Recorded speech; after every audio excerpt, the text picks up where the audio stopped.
nikmat kesehatan, nikmat rezeki, nikmat panjang umur, dan nikmat keteguhan hati kita untuk hadir di Masjid Quba yang kita cintai ini untuk sama-sama melaksanakan salat subuh berjamaah. InsyaAllah dilanjutkan dengan kultum, InsyaAllah dilanjutkan dengan iktikaf, dan InsyaAllah kita akan akhiri dengan salat suruk di masjid yang kita cintai.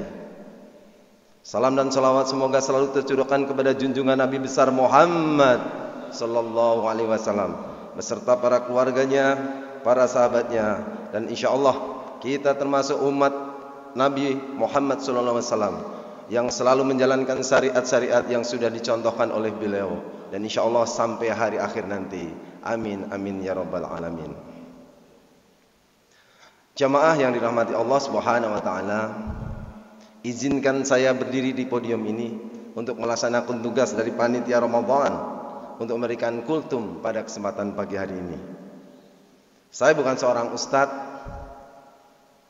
Sebelumnya saya mohon maaf apabila apa yang saya sampaikan nanti ada yang kurang berkenan ataupun ada yang salah, karena yang benar datang dari Allah Subhanahu wa taala dan yang salah tentunya dari saya pribadi. Jamaah yang dirahmati Allah Subhanahu wa taala, ketika malam terbangun, ketika sunyi ada di sekeliling kita, yang terdengar hanya detak-detik jam dinding, apa yang ada di benak kita? Hidup di dunia ini sejatinya detik demi detik berkurang. Di saat kita tertidur, umur kita berkurang. Di saat kita membaca Al-Quran, umur kita pun berkurang. Di saat kita sholat di masjid, di saat kita iktikaf di masjid, umur kita juga berkurang. Karena tidak ada satupun yang bisa menahan lajunya detik jam. Tidak ada satupun yang bisa mengembalikan waktu yang sudah berjalan. Detik jam memang hanya seperti tek, tek, tek, tek. Tapi sejatinya kalau kita introspeksi diri kita, ternyata umur kita detik demi detik, menit demi menit, jam demi jam, hari demi hari, bulan demi bulan, tahun demi tahun, ternyata umur kita berkurang tanpa kita sadari. Di saat kita ngopi-ngopi 2 jam ngobrol dengan teman kita, dengan rekan kita, rekan bisnis kita, itu pun umur kita juga berkurang. Tentunya ini adalah sesuatu hal yang harus kita sama-sama pikirkan. Bagaimana ketika umur kita sudah diberhentikan oleh Allah Subhanahu wa taala? Apakah kita siap? Semua orang kalau ditanya, apakah kita siap untuk menuju akhirat? Pasti jawabannya belum.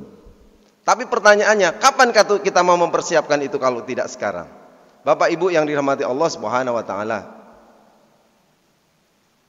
saatnya pada kesempatan bulan suci Ramadan ini, marilah kita tingkatkan iman dan takwa kepada Allah Subhanahu wa taala.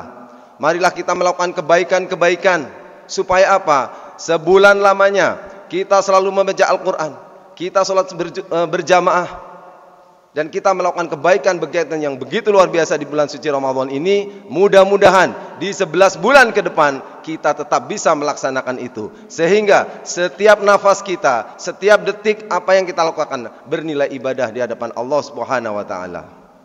Amin amin ya rabbal alamin.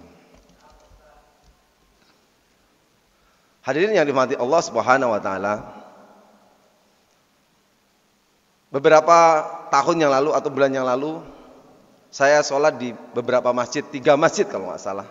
Ada di kota Tangerang, ada di Ciledug, ada di daerah Pinang. Ketika setelah sholat, saya nengok ke atas dan ada running text yang begitu luar biasa menurut saya. Running text tersebut adalah 7 amalan Rasulullah yang dilakukan oleh setiap hari, yang dilakukan setiap hari oleh beliau.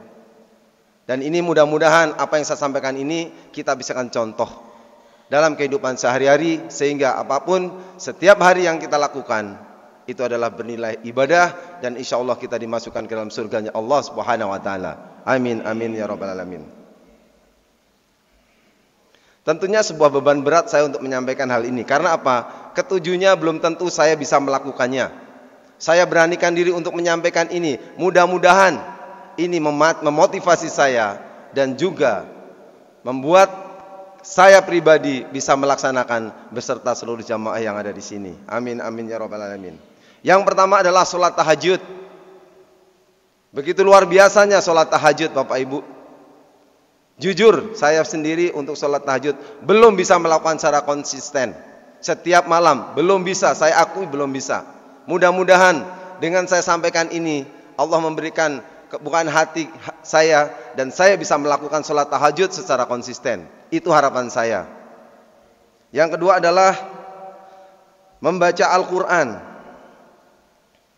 Alhamdulillahirabbil alamin, di bulan suci Ramadan ini banyak sekali umat muslim yang membuka Al-Quran, membaca Al-Quran, mentargetkan ada yang mau 1 juz 1 hari, bahkan 2 juz. Mereka melakukannya di rumah, di masjid, saat istirahat. Dan mudah-mudahan membaca Al-Quran ini, rajinnya membaca Al-Quran bukan hanya pada saat di bulan suci Ramadan, tapi kita bisa melakukan membaca Al-Quran ini, mempelajari Al-Quran ini di sepanjang hidup kita. Karena Al-Quran adalah kitab suci umat Islam yang isinya luar biasa bagi kehidupan kita.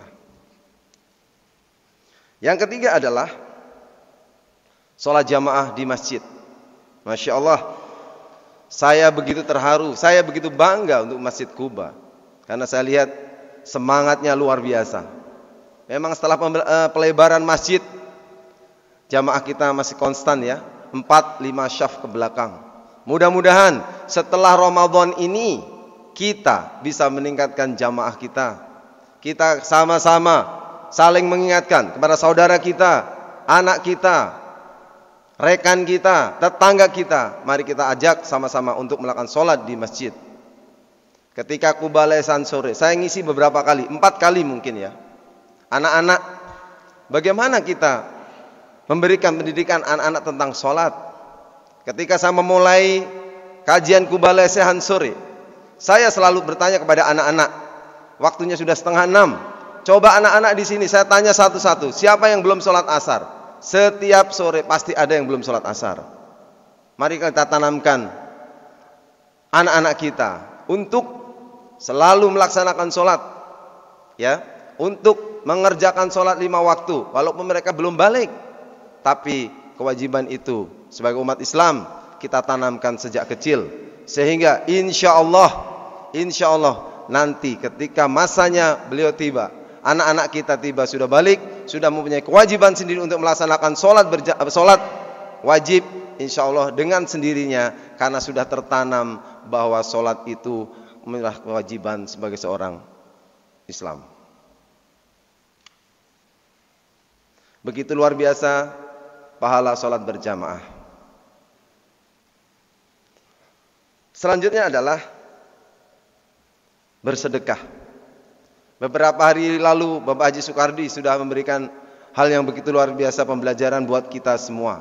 Bersedekah, bagaimana kita selalu bersedekah, bersyukur kepada Allah atas nikmat-nikmat yang diberikan kepada kita, berbagi kepada sesama.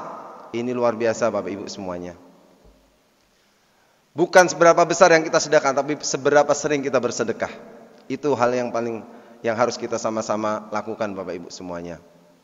Ketika kita diberikan lapangan rezeki, itu adalah nikmat yang begitu luar biasa dari Allah Subhanahu wa taala kepada kita, sehingga kita wajib memberikan sedekah kepada orang lain, untuk masjid, untuk kegiatan Ramadan, pokoknya untuk kebaikan, untuk keluarga kita, ayah kita, bunda kita. Kita wajib melakukan itu. Supaya apa? Supaya keberkahan ada dalam diri kita. Selanjutnya adalah menjaga wudu. Beberapa hari yang lalu Pak Haji Sumanto juga memberikan tausiah di sini tentang menjaga wudu. Bicara wudu saya yakin semua bisa. Bicara wudu, kesempatan sangat terbuka. Di setiap kesempatan kita bisa melakukan wudu. Di negara kita, di masyarakat kita, di sekeliling kita, begitu gampang kita mendapatkan air untuk berwudu. Tapi pertanyaannya, ketika kita bekerja, ketika kita sedang melakukan aktivitas, mengenakan sepatu, ketika kita batal wudu, apakah kita akan segera melakukan wudu? ribet. Tapi ini yang dilakukan oleh Rasulullah. Bagaimana beliau selalu menjaga wudu. Ketika habis mandi walaupun tidak akan sholat, apakah kita sudah terbiasa untuk selalu wudu? Ketika kita akan berangkat kerja, walaupun tidak akan sholat, apakah kita sudah mengambil air wudu? Wudu menjaga kesucian kita. Kita tidak pernah tahu ajal akan tiba di mana. Apakah di perjalanan, ataukah di rumah, ataukah saat tidur, ataukah saat kita bermain, ataukah saat kita mengaji, ataukah saat kita sholat, ataukah saat kita iktikaf di masjid.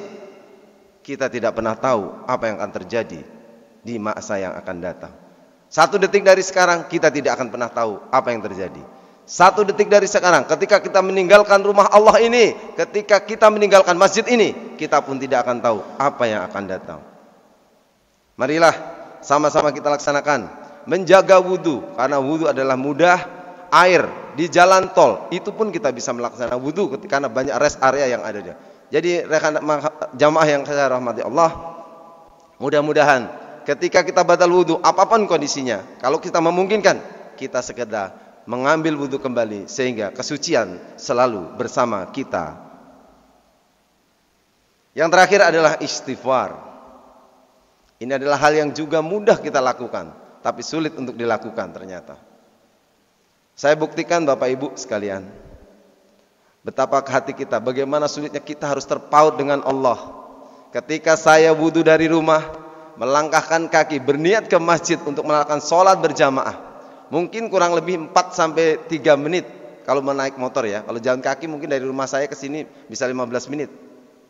Saya mau coba, udah niat, coba pikiran saya, hati saya ingin terpaut dengan Allah. Misalkan dari rumah saya ingin beristighfar, astagfirullahaladzim. Setiap langkah saya berniat itu. Tapi mungkin baru sampai bundaran atau dapat sampai Indomaret, pikiran saya udah kemana. Itu luar biasanya sulit. Dari masjid sampai rumah, saya sudah berniat, saya ingin mengingat Allah. Terus tertaut hati saya dengan Allah. Dengan membaca hamdalah misalkan, atau beristighfar kepada Allah. Ternyata itu bukan hal yang mudah, teman.